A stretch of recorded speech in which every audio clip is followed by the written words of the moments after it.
Shalom, Bapak Ibu yang terkasih. Pembacaan Alkitab kita hari ini sudah sampai kepada Hakim-Hakim pasal 4-6. Tetapi pembahasan kita akan saya batasi khusus di pasal 4-5. Ya, kita akan membahas tentang kisah Deborah, seorang hakim wanita satu-satunya dari bangsa Israel. Di balik sosoknya sebagai wanita yang seringkali dianggap lemah, Deborah menunjukkan kekuatan dalam hal imannya kepada Tuhan. Dan kita bisa melihat satu kisah yang luar biasa sementara kita menelusuri ayat demi ayat dalam pasal 4-5 dari kitab Hakim-Hakim ini. Nah, dari pembahasan ini juga saya mau mengambil 3 kesimpulan yang bisa sama-sama kita renungkan. Yang pertama adalah setiap pilihan pasti ada konsekuensi. Bangsa Israel setelah kematian Ehud, hakim mereka yang terdahulu, memilih untuk melakukan apa yang jahat di mata Tuhan. Itu ada dalam Hakim-Hakim 4 pasal yang pertama. Dan sebagai akibatnya maka Tuhan mengizinkan bangsa Israel jatuh ke tangan Yabin, Raja Kanaan, yang menjajah mereka selama 20 tahun dan menindas mereka.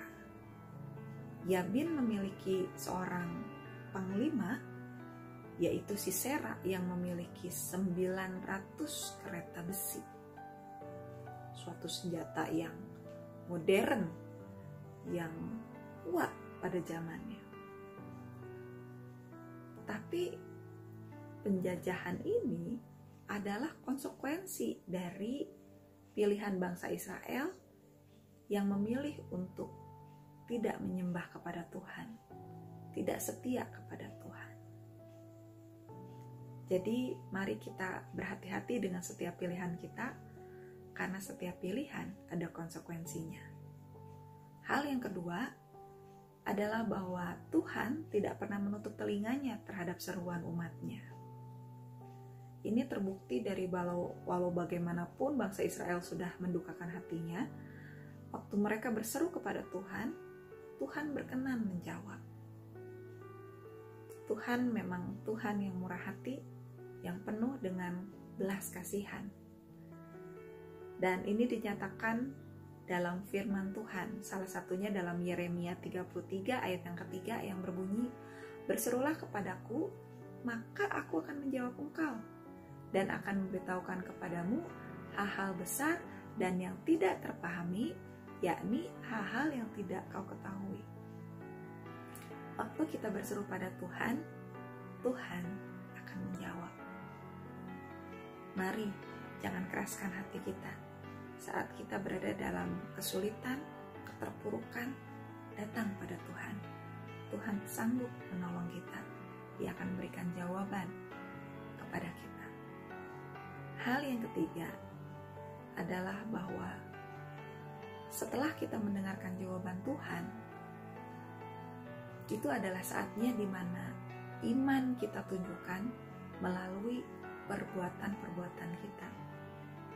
Karena sebagaimana yang dinyatakan dalam Yakobus 2 ayat 26, sebab seperti tubuh tanpa roh adalah mati, demikian jugalah iman tanpa perbuatan-perbuatan adalah mati.